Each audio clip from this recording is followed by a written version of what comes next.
Bonjour à tous et bienvenue dans cette nouvelle vidéo. Aujourd'hui on s'attaque à la partie 2 du jour 21 du Advent of Code 2021. Donc cette partie 2 du jour 21, même chose que le jour 19 je crois. J'ai fait une vidéo qui est un peu longue, qui est en description, je ne vais même pas regarder la durée de la vidéo. Mais à la fin de la vidéo, j'arrivais plus à trouver pourquoi ça fonctionnait pas et qu'est-ce que j'avais fait comme erreur. Donc j'ai arrêté la vidéo, j'ai recommencé, j'ai attendu un petit peu, et puis j'ai réfléchi, et puis j'ai retravaillé un peu mon code, et j'ai trouvé en fait l'erreur, qui était une erreur toute bête, mais voilà, donc ça faisait du bien de s'arrêter un petit peu. Donc même chose, je vous mets les vidéos en description, et puis là j'ai juste fait un récapitulatif de comment j'ai géré la partie 2. Donc dans cette partie 2, pour réexpliquer on va dire le puzzle, c'est qu'en fait on n'a plus un dé qui fait 1, 2, 3, 4, 5 jusqu'à 100, puis 1, 2, 3, 4, 5 jusqu'à 100.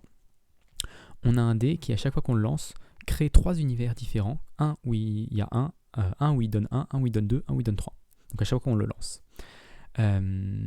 Donc ça fait en fait 27 univers à chaque fois qu'on le lance, et ça vite exponentiellement, ça augmente très rapidement le nombre de possibilités.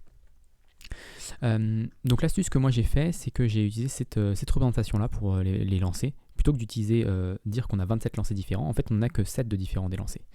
Quand on lance 3 fois le dé, on a 27 possibilités, mais le chiffre 3, le total, nous ce qui nous intéresse c'est la somme des 3 dés, et donc le total 3 peut arriver qu'une seule fois, le total 4 peut arriver 3 fois, le total 5 peut arriver 6 fois, le total 6 peut arriver 7 fois, le total 7 peut arriver 6 fois, le total 8 peut arriver 3 fois, et le total 9 peut arriver qu'une seule fois. Et donc déjà ça réduit les nombres de possibilités, au lieu de faire multiplier par 27 à chaque fois, on multiplie seulement par 7 à chaque fois, parce qu'on ne crée que 7 univers différents.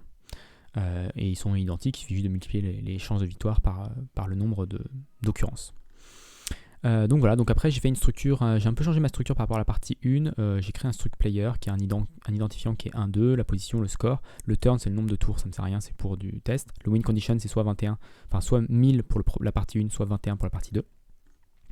J'ai une fonction play qui me permet de jouer le dé, donc là on passe directement le total, donc j'ai juste à additionner le total, faire mon modulo comme dans la partie 1, changer ma position, augmenter mon score, augmenter le turn parce que j'ai joué une fois, et puis si j'ai gagné, donc si mon score est supérieur à la win condition, je renvoie true, et sinon je renvoie false.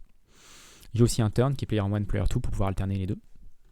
Et dans partie 2, du coup, j'ai fait quelque chose de récursif, donc j'appelle la fonction compute avec player 1, player 2 qui sont initialisés avec les valeurs initiales, le turn qui est player 1 par défaut, c'est comme ça qu'on commence, et ensuite dans le compute, je calcule le next turn, donc c'est juste inverser player 1, player 2 et player 1, player 2, player 1. J'ai un total de wins pour chacune qui est calculé pour tous les lancers que je vais tester, parce que je vais tester plusieurs lancers. Je teste tous mes lancers. Et mon erreur,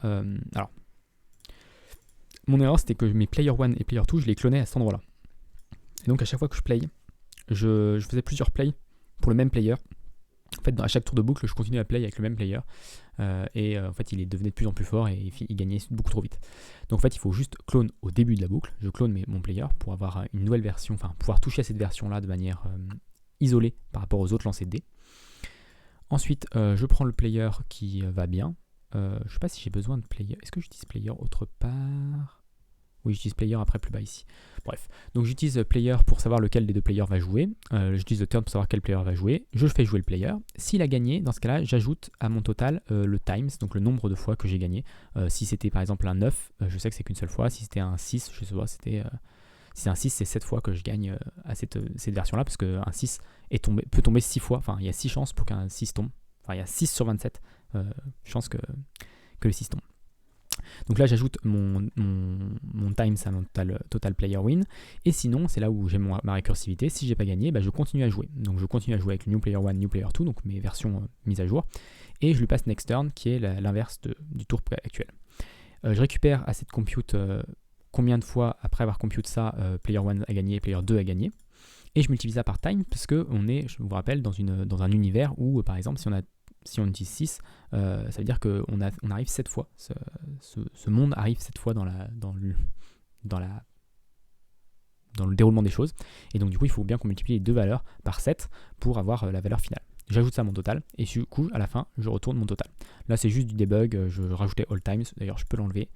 Hop, c'était pour débugger que le fait que all times était bien bon, et était bien 27 à chaque fois quand je faisais des bugs. Je peux enlever aussi mes println. Donc voilà, donc ça j'ai testé cargo test bin 21, il faut bien le faire en release parce qu'en debug c'est beaucoup trop long. Déjà en release, voilà, ça prend un petit peu de temps, c'est assez rapide mais ça prend un peu de temps. Du coup je peux run, mon bin 21 release. Et là, vous voyez, c'est assez rapide hein, par rapport à certains exemples. Donc, j'ai pas encore testé la solution, mais vu que le test passe, je me dis que ça doit sans doute passer. Donc, hop, je vais submit mon answer et c'est la bonne réponse. Donc, j'ai bien réussi à avoir ma 42e étoile. Donc, voilà pour cette vidéo récap, on va dire. Si vous voulez la version où je code vraiment tout et que je me casse la tête et que j'arrive pas à trouver la solution, c'est en description. Et puis, moi, je vous donne rendez-vous du coup très rapidement pour la suite de ce Advent of Code 2021.